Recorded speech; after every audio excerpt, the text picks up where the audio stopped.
welcome to Books and Beyond. I'm your host, Jimmy Bennett. My show I'm bringing to you is, I hope to make people aware and appreciate the creative talents that are around them from people that you might not be aware of or didn't know that they had either a special talent, even so, like myself, pardon me, like myself, I'm a professional chef by trade, but I've written 2 books. I have a 3rd book coming out within a month or so, I hope. Case of the Flying Corpse and Accounts of William Gillette. It's something totally outside of what I've usually done, and it's the kind of thing that I think people should know about, whether or not it's painting or weaving, knitting, carving, sculpting, whatever. It's people. There's a lot of talent out there that I hope to showcase on my show. And in that vein, today my guest is Nancy Butler, a award-winning author and national speaker. I met Nancy through CAPA, the Connecticut Authors and Publishers Association. And today she's going to tell us a little about herself and what she does. Nancy? Thanks, Jim. So my background's a little bit unique. I've started my own business. I've been self-employed for 38 years. When I was in the process of a divorce, I took my children. I moved 70 miles. I had no alimony, no child support or other source of income. I had $2,000 to my name. And believe it or not, I decided to start my own business in an area I knew nothing about. The reason I did that was the area I started the business in was financial planning and asset management. And I figured if their father wasn't going to help support them, I better learn how to manage money. And even if the business didn't work out, what I would learn would help me to raise my children. 25 years later, the business grew to $200 million in assets under management, and then I sold it. So for the last 12 years, I'm a national professional motivational speaker. I coach and consult businesses all over the country, and I've written 3 books. And last year and this year, I was a delegate to the United Nations for the Commission on the Status of Women. Oh my God! And now, well, we can get back to that. First, why don't you tell me a little bit about your books? As an author, that's like my... Yeah, right, of course. So I've never considered myself an author. That just wasn't even in my thought process. But people kept saying, you have such a unique background, you need to write about it. And basically, to get them off my back, I finally wrote the darn book because so many people were bugging me about it. So the first book took me forever to write, but it turned out really well, and I'm really glad I wrote it. This one here, the Above All Else, Success in Life and Business, takes you from how I started out, even from my childhood, to going through a divorce, to how I started the business, how I grew the business, how I sold the business, and how I made life worthwhile for me and for others and my children. I find that very inspirational. I mean, there's a lot of people that get kicked down in life and their lives are turned upside down. Cataclysmic things happen to people. And it's how you deal with it, how you rise above it, that makes all the difference. Absolutely. And I'm a firm believer. I've always told my children, you can do pretty much anything you want in life. You just have to want it bad enough. I'll tell you what you need to do to have it. If you're willing to do those things, you will have it. If you're not willing to do those things, then you really don't want it. Stop bothering me, go find something else that excites you. All I ever told mine was don't get caught. Okay, all right. And the other That's 2 one books? way. And the other 2 books. So the second one took me very little time to write because some of the businesses I was coaching, other than financial advisors, was realtors. And I spoke at several of their meetings, conferences. So I took all of the PowerPoints, the business plan that I wrote for realtors, and a lot of the information that I developed over time and put that into a book for them. So that worked out pretty easily for me. And then the 3rd book, which is over here, the Independence, Happiness, and Success in Your Senior Years. When I sold my practice, I had about 1,200 clients, and over half of them were over the age of 65. And I had been in business 25 years. So I saw people through the aging process, through needing to pay for long-term care. I saw them through death. I saw their families through settling their estates and all of that. And then I looked after my mother every day for 12 years until she passed. And her care was $15,000 a month for the last 4 years of her life. Wow. I learned how to do it all. She died without a dime of debt. She died with about the same money as when she became ill. And my brother, sister, and I, when we inherited what was there, ended up having about $50 taxable. So there are ways to do that. My goal with the last book, the Independence book, it's basically for people over the age of 55, and it's things you can do while your mind is sharp to put all your ducks in a row so you can maintain your independence as long as possible, because that's really what we want. So it's not just about finance, it's about what can you do with your home? What can you do with your surroundings? What can you do to make life better? So for whatever years you have left on this earth, to make it the best it can be and maintain your independence as long as possible. You know, that's a great point. I never really thought about it. I guess mortality and death is something that a lot of people don't really want to think about. Of course. But I have seen people slip into dementia and Alzheimer's and stuff like that, and it can happen without you really realizing that it's happened, of course, to you, you know.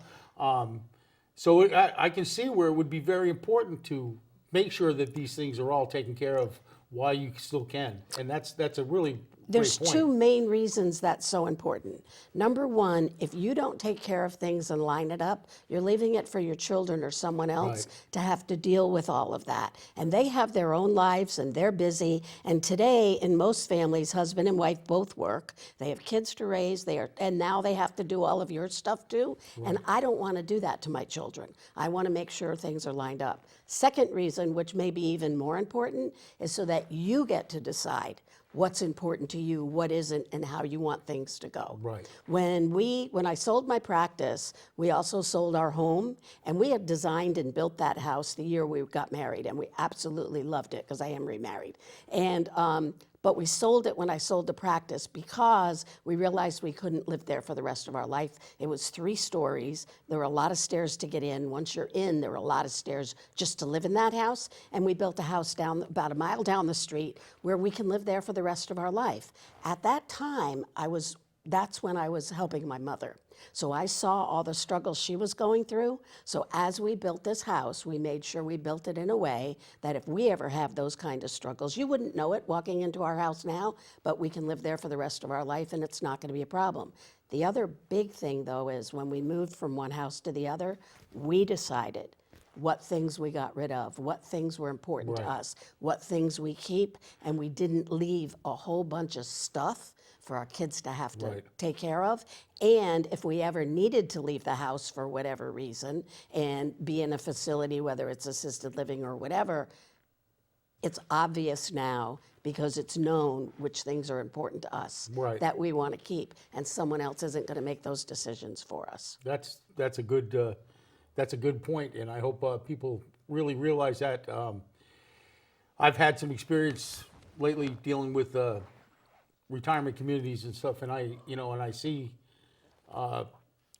people that have had to downsize big time when they move out of their homes, and my wife went through quite a bit of that when her parents passed away. She had to clean out the house, and just the tons of memorabilia and this, and what do you really want to keep? What's gonna, what are you gonna pass on and stuff? And even at that point now, both me and my wife are a little better about giving things to our children now instead of waiting until we die, giving things to friends and people, and just not collecting up a lot of extra junk around the house. Yeah. So now I'd like to talk to you a little bit about your professional speaking, your speaking.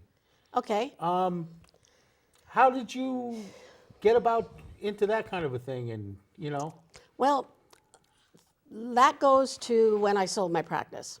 So it's funny, when I sold the practice, everybody thought I was retiring. But let me give you my definition, if I may, of what the word retirement means. And it's the same definition I gave all my clients. Retirement doesn't necessarily mean you're never going to work again.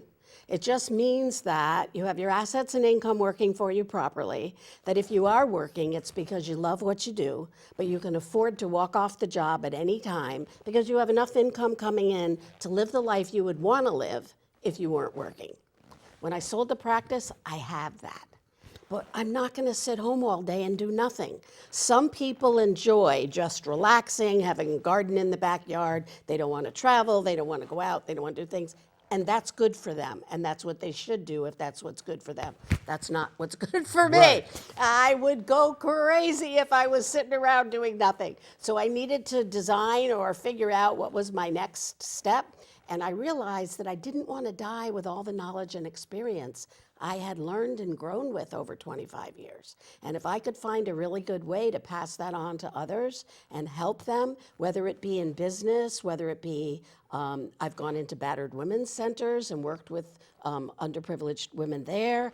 And in my time at the UN, we can talk about that. It's finding ways to give back and help so that all that you've done, you have a way of passing it on and helping others with that. And that's really what got me into speaking. So, and it's also kind of what got me into writing some of the books, because when I was speaking, for instance, to senior groups about how to maintain their independence and happiness, they were saying, that was such great stuff, but we can't write fast enough. Can you write a book? So I finally wrote the book mainly to give it to them so that when I spoke, they would have it all in writing and they didn't have to take all the notes down. But the speaking is probably the part in everything other than the UN that I've enjoyed the most in my career, because I travel a lot. I mean, this is what, November 1st, 4th? And I've had maybe 26 trips this year so far. Oh, wow. In the country, out of the country, all over the US. And I speak often and I love it. I just love it. See, now, obviously I have no problem talking. Yes, I can tell. I just don't, it's hard for me to think, to address a group with a purpose. You know, I can get up and, you know, talk. I'm probably better as a talk show host than I would be as a motivational speaker, but that kind of focus is pretty incredible. But I gotta say, I'd like to talk a little bit more about the UN. That must have been an incredible experience. I will say, when I left the first time, because I was appointed last year and then again this year, it was a milestone in my life. I consider myself fairly intelligent, but I learned so much. It was amazing. And a few of the things I think a lot of people aren't aware of, maybe with the UN, that would really be helpful for them to know, is number one, I saw no politics. It was there were about 10,000 women from all over the world. I was in New York City for 2 weeks at the UN and at all different sessions at the UN and outside of the UN. And there was no politics at all, and it was all women in all different areas of the world sharing the issues and problems they have, and other women in all different areas of the world sharing how they've fixed those problems in their countries, so that everyone is learning from everyone. It was amazing. The first year it was a little difficult to talk to everyone because I didn't speak all of those languages. The second year I learned, and I got an app on my phone where I could speak into the phone in English, push what language they speak in, Swahili, whatever it is, and it would speak out loud to them in their language. They could speak back to me in their language, push on my phone, English, and it would say it out loud back to me. So I could speak to anyone. I made so many wonderful connections. That is just incredible. I know. I always liken that to the universal translator on Star Trek or something, you know. But it's incredible, that kind of technology where you can actually, because just learning parts of a language or a phrase or something really doesn't tell. Right. Or doesn't explain what the point you're trying to get across. Right. And I just think that's incredible. When So were you in like the big auditorium with the rows of speakers? I was just going to say know? that. So when you're in a session like that, understanding what people are saying is not a problem. It's only when you're out walking around, because there, every single seat has a microphone at it, and you push a button for what language you have, and then there's glass all around the top of the room with someone behind each of those glass, and you can see a label that says what country they're from.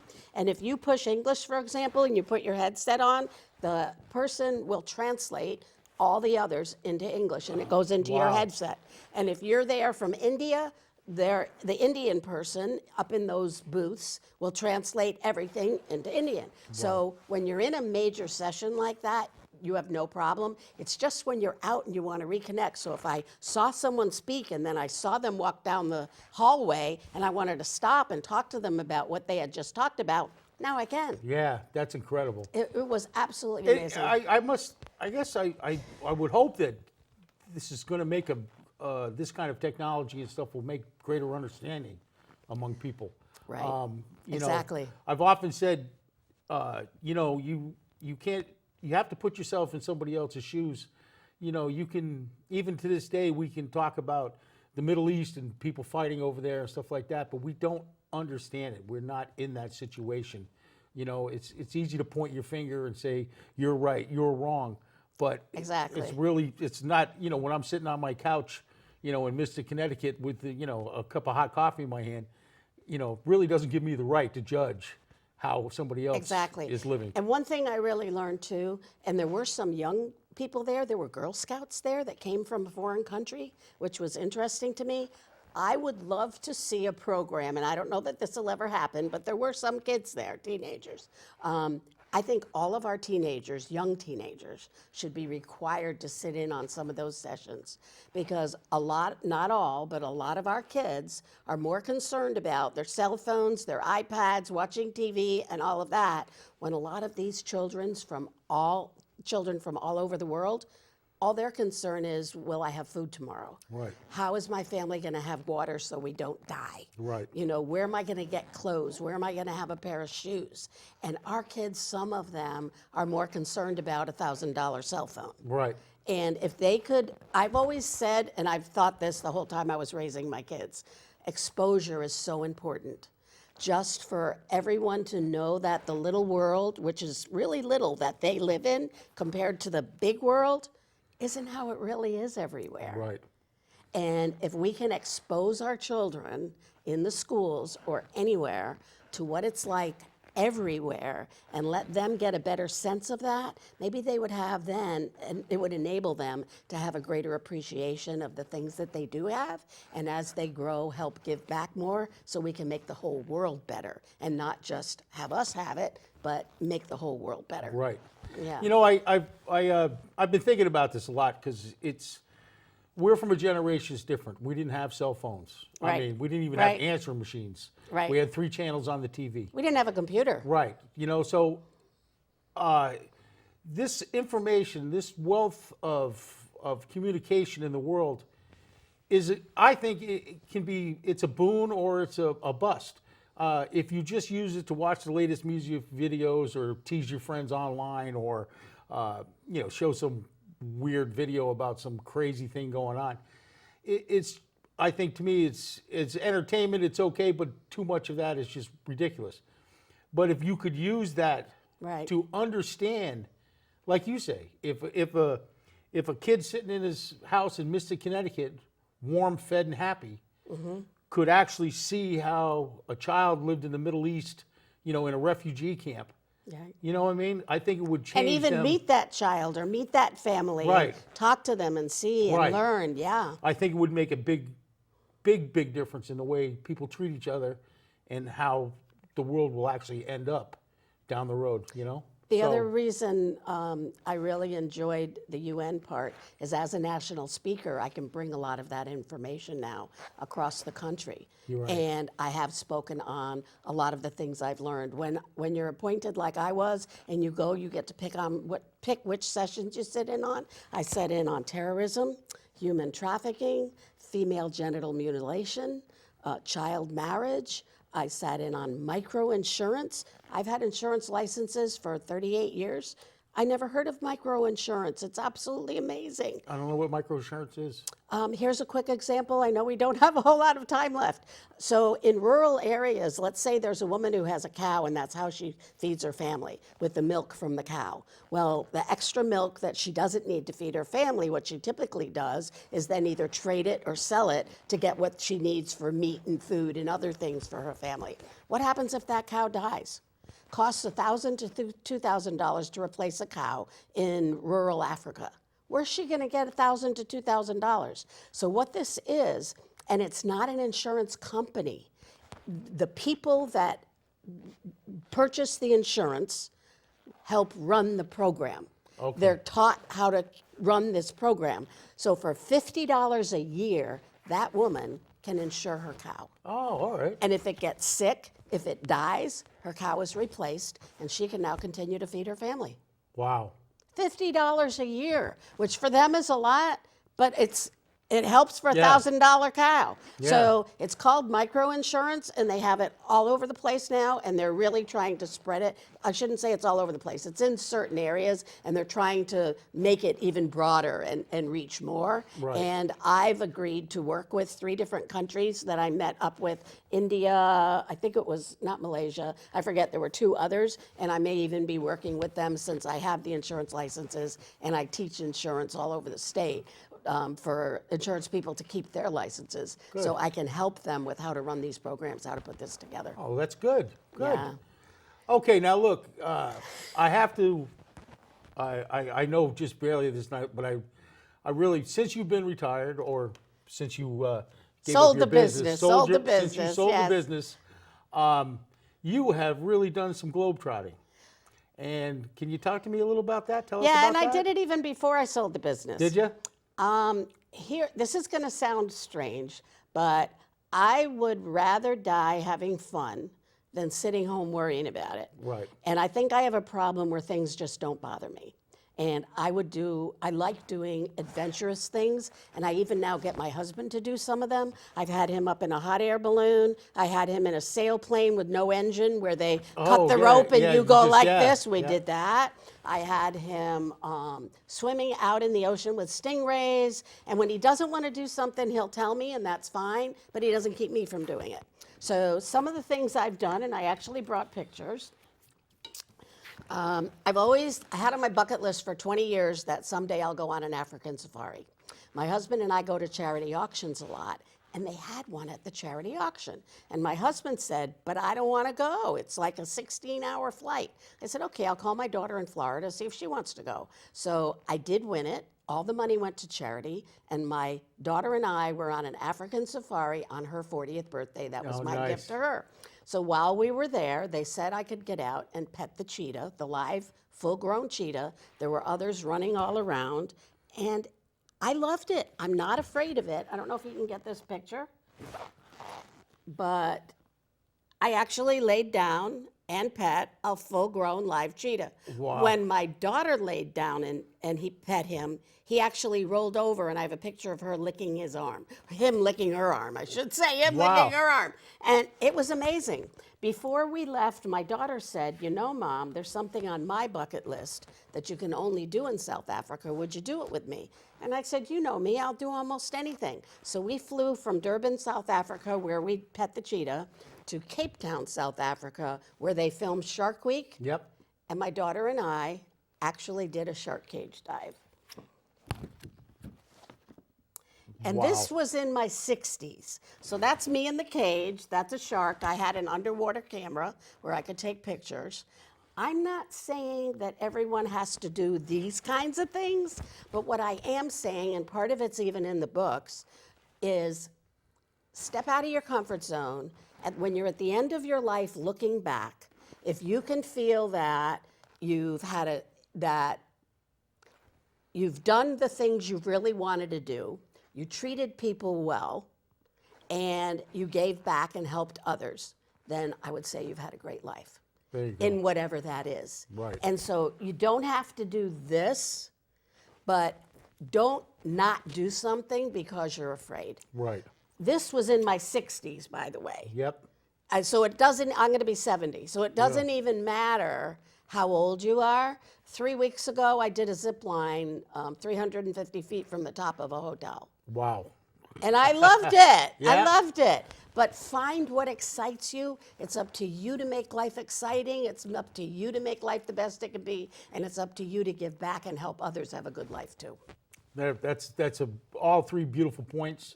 Well, that's part of like I say, I talked about earlier, like what I like to do with the show is I think that there's people do have a lot of talents. That people have a lot of creativity in them. They have ways to help other people. They have much more to give maybe than they do, and maybe it's because they're too shy or don't feel they're good enough or whatever. But I think that people should, like I said, if I've been writing my whole life since I was 18 years old. I have buckets and totes just filled with half-finished stories and half blah blah blah. But it was finally a life-changing event to me that I turned around and said, I have to do this. I want to get this done.